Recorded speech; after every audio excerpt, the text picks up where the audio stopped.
제가 잘 몰라서 그런데 지금 의결서 작성에 이르는 과정이 어떻게 됩니까?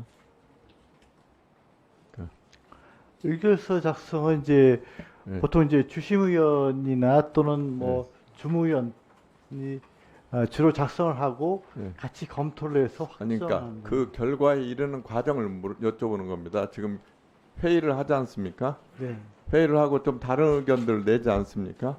네, 그렇죠? 네. 예, 그런 의견들이 다 이 의결서에 포섭이 안 돼서 여쭤보는 겁니다.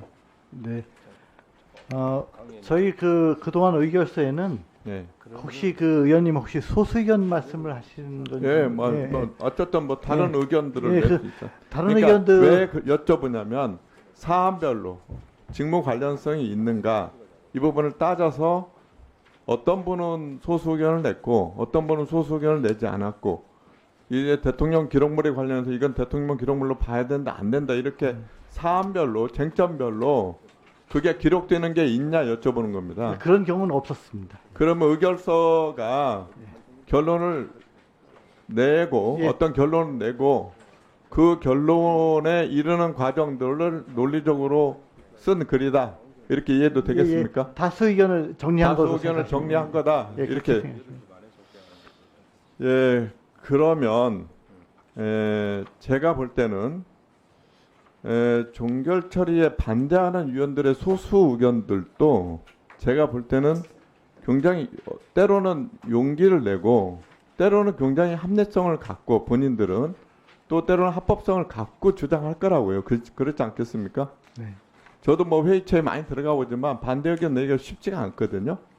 예. 그런데 그런 것들이 의결서에 전혀 녹아있지 않으니까 이 의결서가 좀 법원의 판결문에 비해서 너무 좀 논리적으로 좀 부족하지 않나 이런 얘기를 자꾸 드리는 겁니다. 그래서 이 앞으로 의결서 작성 방법을 이렇게 반대 의견 또는 소수 의견들을 기록하는 방향으로 바꿀 생각은 없습니까? 예를 들어 이렇게 중요한 사건에 대해서. 예. 과거에는 어쨌든 행정위원회 결정문이기 때문에 예. 소수 의견을 낸 그 사례는 없습니다. 물론 뭐 헌법재판소라든가 지금 대법원은 소수 의견을 당연히 기재합니다만. 너무 익숙한 얘기잖아요. 네네. 판사로 계셨으니까. 예예. 저는 그럴 때 반대 의견이나 소수 의견을 낸 판사님들의 어떤 때 어떤 조문들을 보면 굉장히 뛸 듯이 깊을 때가 있습니다. 그러니까 그런 의견에 동조하는 사람들 입장에서는 굉장히 의미 있는 의결서이지 않겠어요? 예. 근데 왜 앞으로 그렇게 바꿀 생각은 없습니까? 앞으로도 그걸 검토는 해보겠습니다만은 어떤 행정위원회의 어떤 한계는 일단 있다고 저희는 생각이 됩니다. 예, 어쨌든 검토를 한번 해보십시오. 그렇다면은 그런 의결서를 보고 별로 의심의 여지 없이 서로 투명하게 절차적 정당성을 확보할 수 있을 거라는 제 생각입니다. 한번 검토해 보시고요.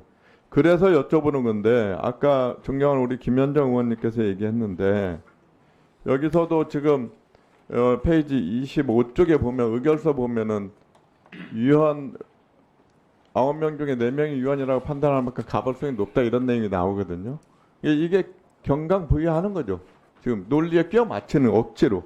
실제로는 합헌이었고 그다음에 금품을 수수한 배우자도 직접 처리한다고 밝힌 부분은 안 쓰고 그다음에 공식적 판단은 합헌이고 앞으로 이렇게 우회적으로 수수하는 통로를 찾아내는 것이 가장 확실하고 효과적인 수단이고 그래서 공직자 배우자 직접 처리하는 것이 좋다. 그리고 배우자를 처벌하더라도 형평에 반한다고 할 수 없다. 이렇게 되어 있는 판결문이거든요. 아시잖아요. 읽어 보셨습니까? 네네. 그런데 전혀 이걸로만 읽어보면 그냥 가벌성이 논란이 있었다 이 부분만 강조되고 있거든요. 예? 그러니까 좀 논리적으로 좀 안 맞는다 이런 말씀을 드리고 위원장님 하나 더 여쭤볼게요. 위원장님은 이게 지금 청탁금지법상에 대통령의 직무 관련성이 없다고 판단하십니까? 예. 개인적으로. 예, 저도 그렇게 판단해 예, 다수 그렇게 의견에 했습니까? 동의합니다. 그러면 어떤 논리로 이게 직무 관련성이 없다고 판단하셨습니까? 어쨌든 저희 신고된 사건의 어떤 그 자료상으로는 직무 관련성이 아니 없다. 논리를 여쭤봅니다. 법 논리를 여쭤보는 거예요. 일반론적인 얘기가 아니고 판사 출신이니까 직무 관련성 관련해서 대법원에서 나온 수없이 많이 나오는 뇌물죄 관련한 직무 관련성과 청탁금지법상에 나오는 직무 관련성이 어떤 측면에서 차이가 있기 때문에 나는 권익위원장으로서 이 부분에 관해서 청탁금지법상에 이거는 직무 관련성이 없다고 판단했다. 이렇게 제가 그런 답을 요구하는 겁니다. 말씀해 주십시오. 뭐 저 개인적인 의견을 말씀드리면 뭐 개인적으로도 예, 좋고요. 뭐. 예. 예.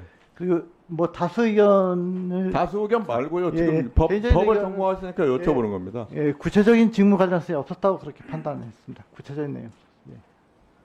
예. 아니 그러니까 봐요.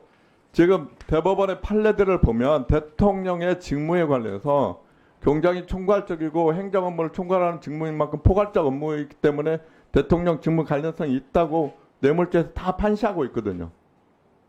근데 이거 뇌물죄 생각하는 직무 관련성과 청탁금지법상의 직무 관련성이 어떤 점에서 법리적으로 차이가 있냐 여쭤보는 겁니다. 뭘 원용해 쓴 겁니까? 그러면 논리로. 저는 대법원의 우리나라 최고의 법률의 해석 기관이 대법원에서 뇌물죄에 관해서 직무 관련성을 판단한 내용이 있는데 위원장님 어떤 근거로 이게 직무 관련성이 없다고 했다고 저한테 저는 법을 전공하지 않았으니까 설명해 주십시오. 뭐 거듭 말씀드리지만 저기 선물 제공자라고 하는 분이 구체적인 뭐 직무에 대해서 얘기를 안 했다고 저희는 판단했습니다. 저는 그렇게 판단했습니다. 네, 수고하셨습니다. 이어서 존경하는 이현성 의원님 질의해 주시기 바랍니다.